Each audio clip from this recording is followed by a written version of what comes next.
Short का तुरंत लौटेंगे। सीएम डॉक्टर मोहन यादव का संबोधन शुरू हो गया है, क्या कुछ वो कह रहे हैं सुनाते हैं आपको। मुख्य मंच पर विराजमान भोपाल के सांसद श्रीमान आलोक शर्मा जी, भोपाल की महापौर श्रीमती मालती राय जी, रामेश्वर शर्मा जी, भगवान दास जी,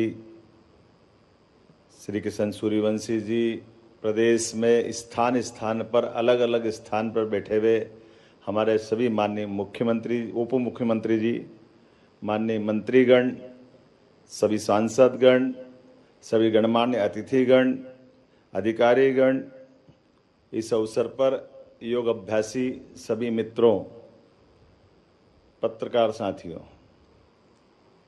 लगभग 10 वर्ष पहले आज ही के दिन यशस्वी प्रधानमंत्री ने संयुक्त राष्ट्र संघ में ये प्रस्ताव रखा, योग से निरोग दुनिया।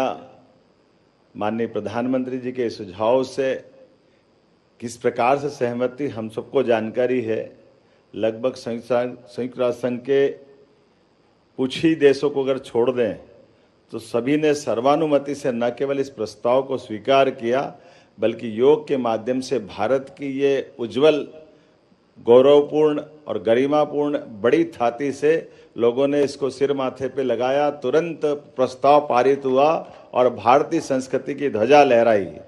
मेरी अपनी ओर से खासकर अंतर्राष्ट्रीय योग दिवस के अवसर पर यशस्वी प्रधानमंत्री को मैं कोटि से बधाई भी देता हूं, जिनके कारण से एक और पड़ाव इसमें जुड़ा है, श्री अन्न संवर्धन अभियान।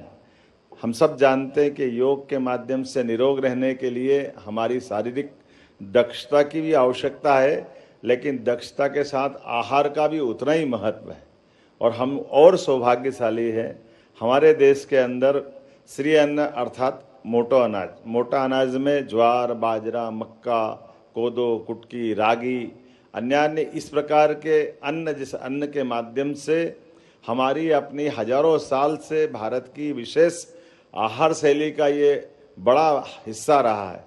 काल के प्रवाह में हम सब देखते हैं कि हमारे यहाँ गेहूं का प्रचलन बढ़ गया है, लेकिन आपकी जानकारी के लिए बताना चाहूँगा कि ये गेहूं जो है हमारे देश का अन्न नहीं है, ये विदेश से आया हुआ है। और इसका प्रमाण भी है कि किसी भी पूजा पद्धति में हमारे यहाँ जब रोली, कंकुम अगर अपने पूजा का हिस्सा बनता है, लेकिन उसमें धान अर्थात चावल अपने यहाँ हिस्सा बनता है। जहाँ चावल नहीं होगा वहाँ ज्वार बाजरा से काम चल जाता है, लेकिन गेहूं थाली में नहीं आता है।